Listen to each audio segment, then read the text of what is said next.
आज हम करने वाले हैं प्रश्नावली 1.2 का दूसरा प्रश्न। दूसरा प्रश्न हमसे कहता है दो पूर्णांकों के निम्नलिखित युग्मों के एचसीएफ और एलसीएम ज्ञात कीजिए तथा इनकी जांच कीजिए कि दो संख्याओं का गुणनफल बराबर है एचसीएफ गुणित एलसीएम। और पहला प्रश्न जो है हमारा दूसरे का पहला, दी गई संख्याएं हैं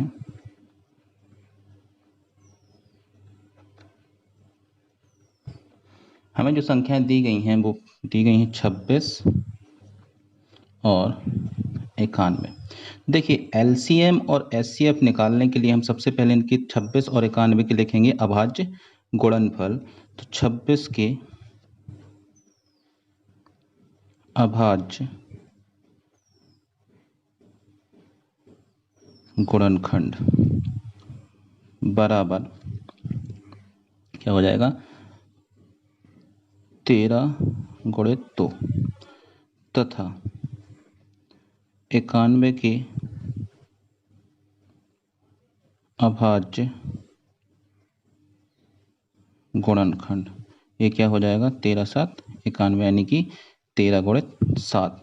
अब एलसीएम निकालने के लिए एलसीएम 26 और 91। देखिए जब भी हम गुणनखंड विधि से एलसीएम निकालते हैं तो हम उभयनिष्ठ जो गुणनखंड होता है हमारा उसको सिर्फ एक बार लेते हैं, बाकी के गुणनखंड हम ज्यों के त्यों गुणा में लिख देते। तो यहाँ 13 यहाँ भी आ रहा है और यहाँ भी आ रहा है, यानी कि 13 हमारा उभयनिष्ठ है तो हम इसको लिखेंगे एक बार सिर्फ, और बाकी के जो हमारे बच रहे हैं 2 और 7 इनको ज्यों का त्यों गुणा में लिख देंगे। अब इसके आगे हम क्या करेंगे 13 और यहाँ से गुणा करेंगे 2 और 7 का, तो ये हो जाएगा 14। तो 13 और 14 का गुणा करके देख लेते हैं 13 और 14 का हम यहाँ पे, तो यहाँ से हमें मिल जाएगा कितना 13 चौके 52 और 13 5 18 182, यानी कि हमें टोटल मिल गया है कितना 182। तथा इनका एचसीएफ निकालते हैं हम, एचसीएफ 26 91। तो देखिए गुणनखंड विधि से एक तो हमने एचसीएफ निकालने की वो यूक्लिड विभाजन प्रमेय लगा के जब निकाला था वो एक भाग विधि अलग है, और अगर हम गुणनखंड विधि से एचसीएफ निकालना चाहें तो जो हमारा उभयनिष्ठ गुणनखंड होगा, जो भी गुणनखंड दोनों जगह उभयनिष्ठ पाए जाएंगे वो हमारा होगा उन संख्याओं का एचसीएफ। तो यहाँ हमें क्या मिल रहा है उभयनिष्ठ में, दोनों जगह मिल रहा है 13, तो 13 इनका क्या हो जाएगा एचसीएफ। अब हमें ये जांच करनी है कि क्या संख्याओं का गुणनफल एचसीएफ और एलसीएम के गुणनफल के बराबर है या नहीं। तो यहाँ हम करते हैं सत्यता की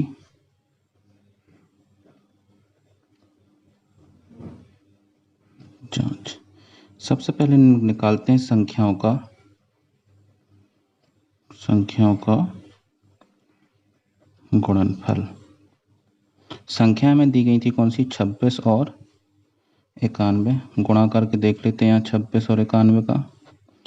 तो 1 से गुणा करोगे तो 26, 9 से करोगे यहाँ गुणा तो 9 6 54, हासिल की 5, 9 दूनी 18 5 23, तो ये हो जाएगा कितना 23 66। तथा एलसीएम गुणित एचसीएफ करके देख लेते हैं हम दोनों का।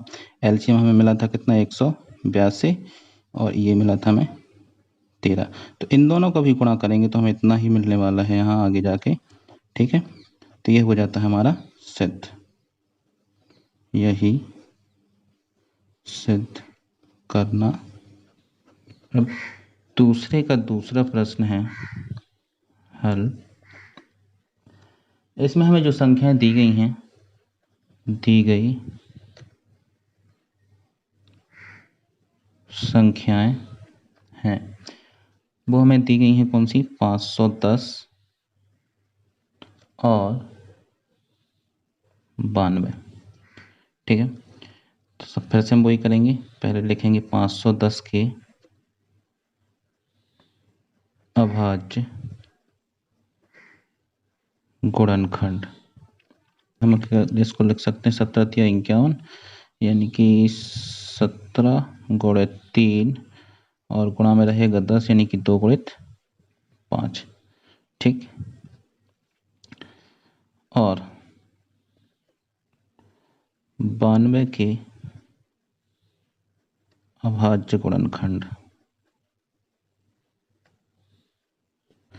तो 92 के अभाज्य गुणनखंड हो जाएंगे हमारे 2 गुणित 2 गुणित 23। ठीक है, अब हमें निकालना क्या है, एलसीएम और एचसीएफ। तो सबसे पहले हम एलसीएम निकाल लेते हैं 510 और 92 का। ये हो जाएगा हमारा 17 गुणित 3 गुणित 2 गुणित 5 गुणित 2 गुणित 23। ठीक है, यहाँ 2 यहाँ भी था, 2 यहाँ भी था, तो हमने सिर्फ यहाँ सिर्फ एक बार लिया। उसके बाद ये 2 है जो एक एक्स्ट्रा अलग से था, इसलिए हमने इसको फिर से यूँ कहते हैं गुणा में लिख दिया। ठीक है, बाकी सारी संख्याएं हमने पहले वीडियो में बताया, इसके पहले जो हल किया था उसमें हमने बताया था कि उभयनिष्ठ जो गुणनखंड होगा उसको सिर्फ एक बार लिखना है। तो 2 यहाँ था, 2 यहाँ था, लेकिन ये वाला 2 यहाँ था लेकिन यहाँ नहीं था, इसलिए हमने इसको फिर से यहाँ लिखा है। ठीक है, अब इनका हमें गुणा और करना है, तो हमें 17 गुणित 23 गुणित यहाँ हो जाएगा 3 दूनी 6 पंचे 30 दूनी 60। अब हम यहाँ तक में हल करके देख लेते हैं।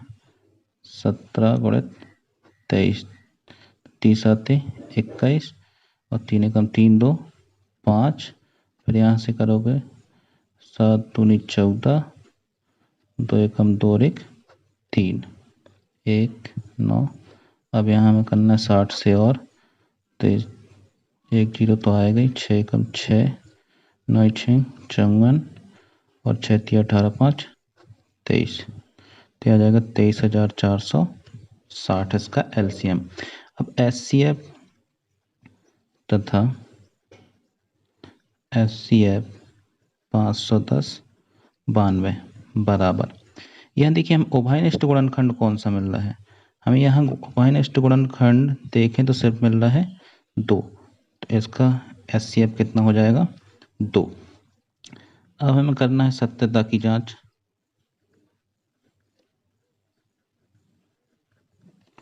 सबसे पहले हम निकालेंगे संख्याओं का गुणनफल।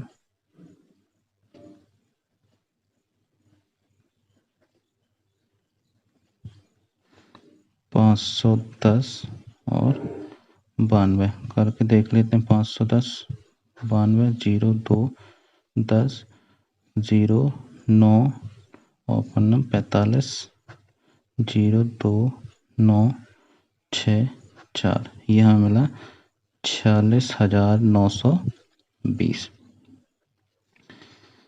अब हमें निकालना है क्या, तथा एलसीएम गुणित एचसीएफ। एलसीएम कितना आया था इसका 23,460 और एचसीएफ था 2, गुणा करोगे तो 0 6 दूनी 12 8 और 1 9 6 4। ठीक है, तो यहाँ भी हमें 46,920 मिला है और यहाँ भी हमें कितना मिला है 46,920। यही सिद्ध करना था। ये हमारी सत्यता की जांच हो जाती है। इसके बाद इसका अंतिम सवाल है दूसरे का तीसरा। इसमें दी गई संख्याएं हैं,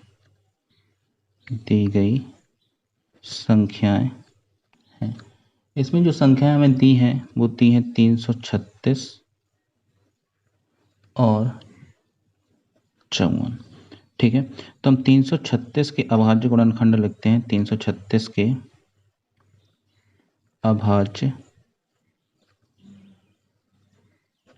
गुणनखंड, तो हम निकाल के देख लेंगे। 336 2 से भाग दोगे तो एकम 2, यहाँ 2 6 12 और 2 8 16, फिर से 2 से चला जाएगा 2 8 16 और ये 4 बार, फिर से 2 से जा रहा है 2 चौके 2 दूनी, फिर से 2 बार जाएगा 2 एकम 2 2 दूनी 4 2 एकम 2। अब यहाँ से 3 से जाएगा 3 7 21, यहाँ 7 से एक बार। हमें गुणनखंड कितने मिल गए 2 गुणित 2 गुणित 2 गुणित 2 1 2 3 4 गुणित 3 गुणित 7। ठीक है, तथा 54 के अभाज्य गुणनखंड बराबर 54 यानी 9 54 यानी कि 2 गुणित 3 6 3 का 9, ठीक। यानी हमें मिल गया 2 गुणित 3 गुणित 3 गुणित 3। अब हमें निकालना है एलसीएम। अब एलसीएम 336 व 54 बराबर हो जाएगा हमारा। एलसीएम में 2 यहाँ है, 2 यहाँ भी, तो 2 यहाँ सिर्फ एक बार लिखेंगे। फिर 1 2 3 2 ये है, 1 3 यहाँ है, 1 3 यहाँ भी है, 3 यहाँ सिर्फ एक बार लिखेंगे। उसके बाद ये 7, फिर यहाँ से ये 2 3 और बच रहे हैं, इनको भी गुणा में लिख लेंगे। तो ये हमारा कितना हो जाएगा, 2 दूनी 4 दूनी 8 दूनी 16, ये फिर यहाँ से कर लेते हैं इसका 21, और यहाँ से कर लेंगे 3 का 9। 16 और 21 का गुणा करके देख लेते हैं। 6 1 6 दूनी 12, और ये हो जाएगा 2 एकम 2 और 1 3, 6 और ये 3 और ये 3। अब इसमें हम 9 से और गुणा करना है। 9 6 54, 9 तिया 27 और 5 32, और 9 तिया 27, और ये 3 बचा था यहाँ, है ना, तो 30, यानी 3024 हमारा आ गया इसका एलसीएम। और एचसीएफ 336 54 बराबर। तो यहाँ से हमें उभयनिष्ठ क्या क्या मिला था, 1 तो यहाँ मिला था, 2 गुणा 1 3 यहाँ मिला था, तो ये 3 यानी कि 6 इसका हो जाएगा एचसीएफ। अब हमें करना है सत्यता की जांच। सत्यता की जांच, तो संख्याओं का गुणनफल निकालेंगे हम पहले। संख्याओं का गुणनफल, संख्या में क्या क्या दी गई थी, 336 और 54। गुणा करके देख लेते हैं। 336 54, 6 चौके 24, 4 तिया 12 2 14, 4 तिया 12 और 1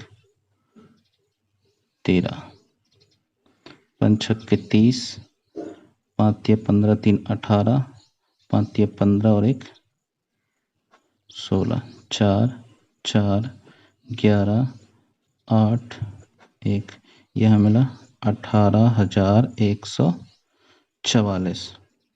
और एलसीएम गुणित एचसीएफ, एलसीएम कितना आया था 3024, एचसीएफ कितना आया था 6। गुणा करते हैं, 6 चौके 24, 6 दूनी 12 2 14, और यहाँ पे 1 और 6 तिया 18। ये दोनों फिर से हमें सेम मिल गए, यही सिद्ध करना था। चलते हैं तीसरे प्रश्न की तरफ। तीसरा हल। तीसरा प्रश्न हमसे कहता है अभाज्य गुणनखंड विधि द्वारा निम्नलिखित पूर्णांकों के एचसीएफ और एलसीएम ज्ञात कीजिए। पहला हमें जो दिया है, तीसरे का पहला है, दी गई संख्याएं हैं। हमें जो संख्याएं दी गई हैं वो है 12 15 और 21। 12 15 और 21। तो जैसा कि हमने दूसरे प्रश्न में किया हुआ है अभाज्य गुणनखंड विधि से एलसीएम और एचसीएफ, वही हम इसमें करेंगे। तो सबसे पहले हम लिखेंगे 12 के अभाज्य गुणनखंड। तो 12 के अभाज्य गुणन 3 चौके 12, 2 गुणित 2 गुणित 3, 4 तिया 12, ठीक। तथा 15 के अभाज्य गुणनखंड क्या हो जाएंगे, अभाज्य गुणनखंड ये होता है 3 5 15, यानी 3 गुणित 5। और 21 के अभाज्य गुणनखंड 3 7 21, यानी 3 गुणित 7। अब हमें निकालना है क्या, एलसीएम। इसलिए एलसीएम 12 15 21 बराबर 2 गुणित 2, क्योंकि 2 कहीं है नहीं, 3 सब जगह है, तो इसको हम सिर्फ एक बार लिखेंगे। उसके बाद बचा 5 और 7, तो 2 दूनी 4 दिया, 12 पंचे 60 और गुणित 7, तो 6 7 42 यानी 420 हो गया हमारा इनका एलसीएम। और एचसीएफ 12 15 21 बराबर, एचसीएफ में हमें क्या देखना होता है, उभयनिष्ठ गुणनखंड। तो उभयनिष्ठ हमें सब जगह क्या मिल रहा है, 3, तो 3 हो जाएगा इनका एचसीएफ। अतः एलसीएम 12 15 21 बराबर हो गया हमारा क्या 420, और एचसीएफ 12 15 21 बराबर 3, ये हमारा हो जाएगा उत्तर। इसके बाद दूसरा है जो इसी का तीसरे का दूसरा जो हमें दिया हुआ है, इसमें हमें संख्याएं दी गई हैं, हल दी गई संख्याएं हैं, संख्या हमें दी हैं 17 23 और 29। 17 के अभाज्य गुणनखंड क्या हो जाएंगे, 17 के अभाज्य गुणनखंड, तो 17 में स्वयं अभाज्य संख्या है तो 17 गुणित 1 ही लिख सकते हैं इसको, और 23 के अभाज्य गुणनखंड, 23 भी एक अभाज्य संख्या है, यानी कि इसके भी गुणनखंड इससे ज्यादा नहीं होंगे। एवं 29 के अभाज्य गुणनखंड, तो 29 भी कैसी एक अभाज्य संख्या, इसलिए इसके भी गुणनखंड नहीं होंगे। ठीक है, अब हमें निकालना क्या है, एलसीएम 17 23 29। तो एलसीएम के लिए देखिए यहाँ पे कोई उभयनिष्ठ गुणनखंड तो है नहीं, यानी कि सीधा सीधा ये हमें गुणा में मिल जाएंगी तीनों संख्याएं 17 23 और 29।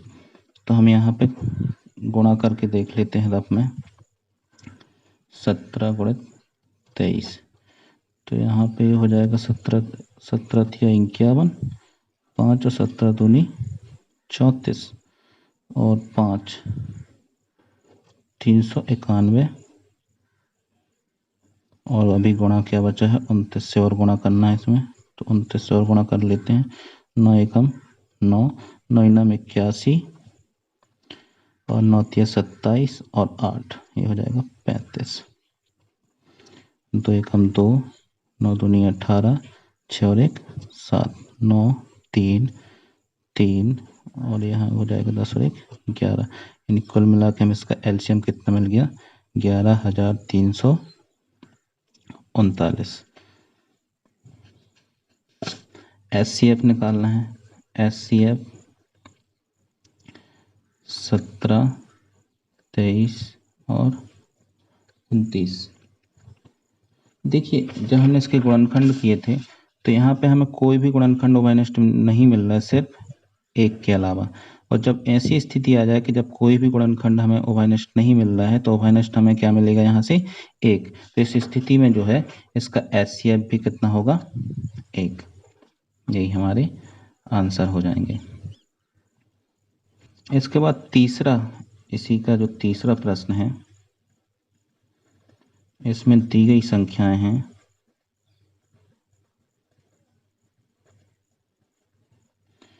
इसमें जो हमें संख्याएं दी गई हैं वो दी गई हैं 8 9 और 25। ठीक है, तो 8 के अभाज्य गुणनखंड क्या हो जाएंगे, 8 के